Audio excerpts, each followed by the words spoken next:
Welcome to Fearfully and Wonderfully Me, a podcast for women on leadership and life skills with Rhea Story. Hello, everyone. Welcome to today's podcast episode on Can Leadership Be Learned?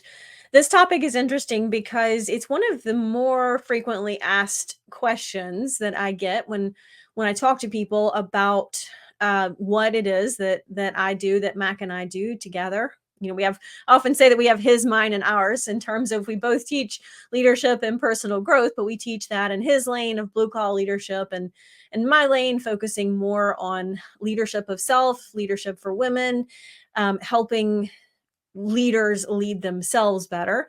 So we kind of have his mind, but most of the time we talk together. So that means it's his mind and ours, because most of the time we speak together.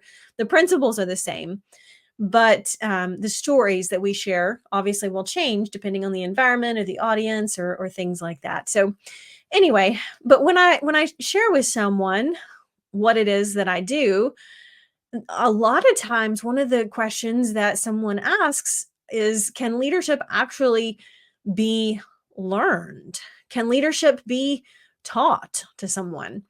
And I think a lot of times that's not a bad question. It just shows probably a lack of awareness of what the definition of leadership really is. I think a lot of us think that leadership is just something you either have, you're born with, it's genetic, or you don't have it.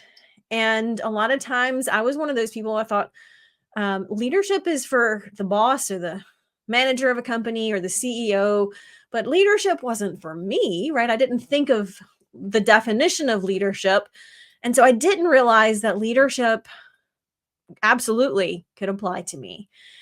So when we define leadership as influence, the way John Maxwell defines leadership as influence, we realize that number one, all of us have some influence. And number two, we all want more influence. We think of any time in life when we're mad or sad or upset or frustrated. I guarantee you it's because we wanted more influence in that situation and we didn't have as much as we wanted. And so when we realize that everybody has some influence, all of us want more influence, but realizing that we can create more influence, we can build more influence in a relationship with a certain specific person, because we can be intentional about building the relationship, building trust in the relationship, and leadership is based on the relationships. Relationships are built on the trust. So if you can increase trust in the relationship, you can gain influence. Now, there are going to be a few people that you just cannot influence because you don't have shared mutual values, right? A fundamental difference of values. And that means you're not going to have a lot of influence because there's no shared foundation based on values. But most of the time, we can increase our influence. We just simply have to be intentional about doing so. And it means taking responsibility for how I first lead myself, because that's going to change how I interact with someone else. And so we're back to the question of, can leadership really be learned? Can you learn to do that? Absolutely. Influencing people is a skill. Now, here's the critical difference. We have to be very careful that we're not developing that skill in order to manipulate people better. That is not high character leadership. That's manipulation of people. And we have to be careful that we're not trying to increase our influence simply so we can get something from the other person that will help us, but may come at their expense, right? So being very careful about the underlying intent, because if you're trying to manipulate someone, you're not going to be able to really increase your influence very much for very long.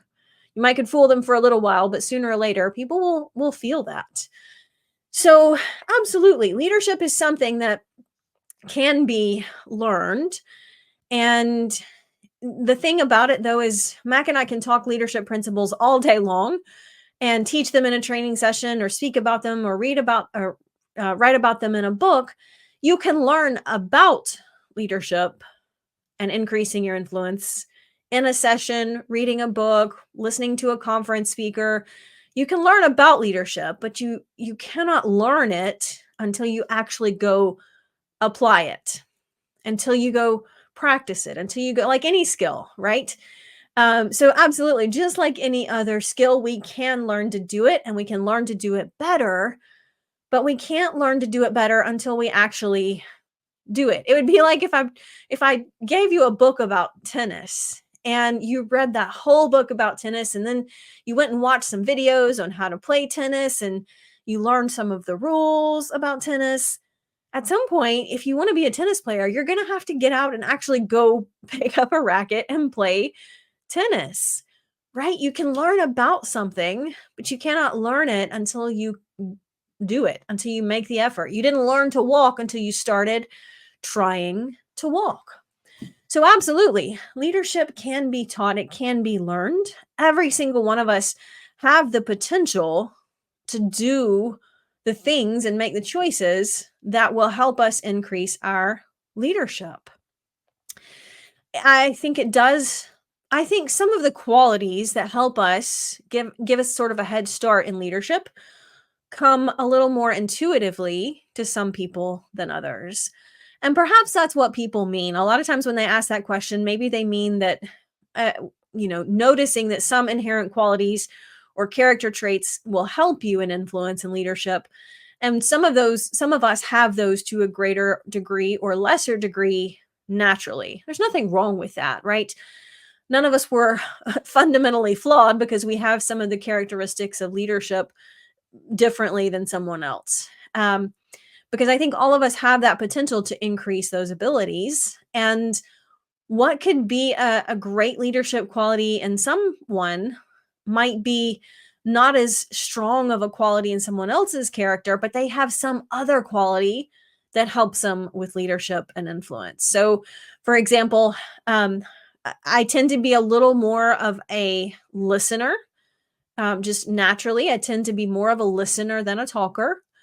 And that can be a great asset in influencing people. Now, if you're a great talker, if you're just a normal, natural born, love to be the one speaking person, that can also be a great attribute as a leader. It's just a different quality than listening. So, someone who is naturally more talkative is not going to have as much of a natural listening attribute.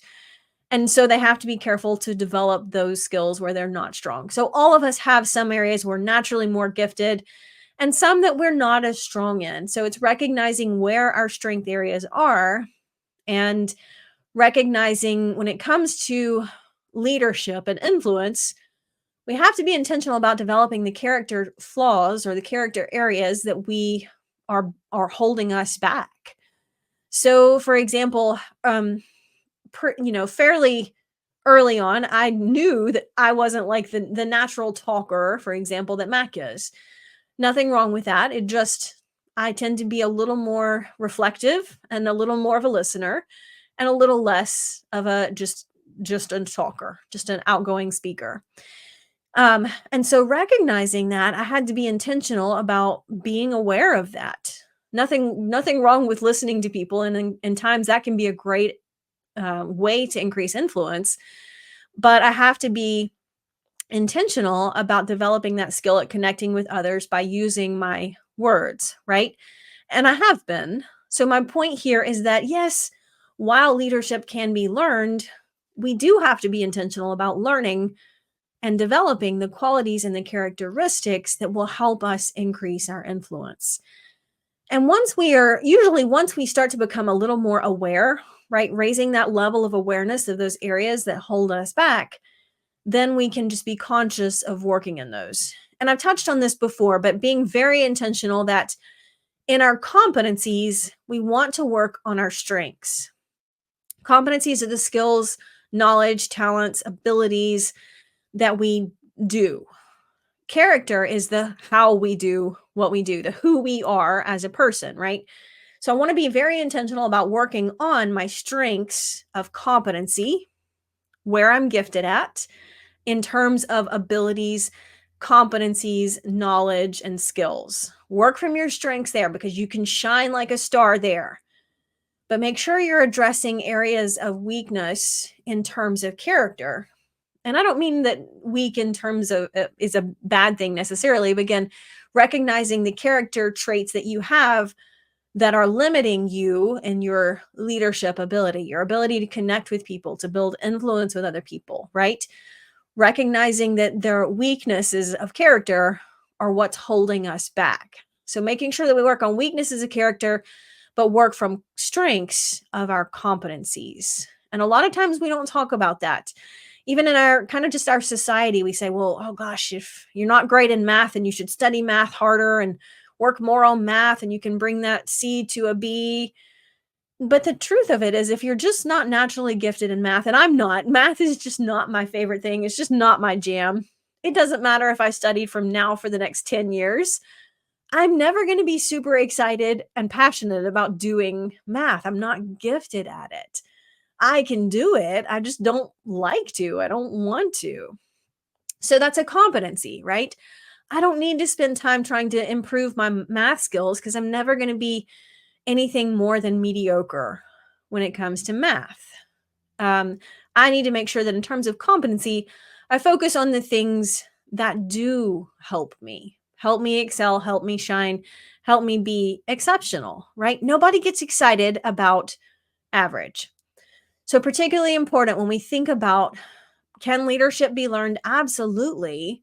But making sure that you're aware of the areas that you can work on, that you should work on, that will help you be more effective in life and in leadership. Developing those qualities that are limiting you in terms of character. Character is the who we are side of us, right? The how we do what we do is determined by our character, attitude, mindset, integrity. I have an entire list of these attributes to be mindful of. And I talk about this more in depth in the Ladder of Influence, and dig into some of those qualities and just help you, again, raise that level of self-awareness that says, hey, I need to be more intentional in this area so that I can shine in all areas. So absolutely, leadership can be learned, but not until you get out there and actually put it into practice. Until next time.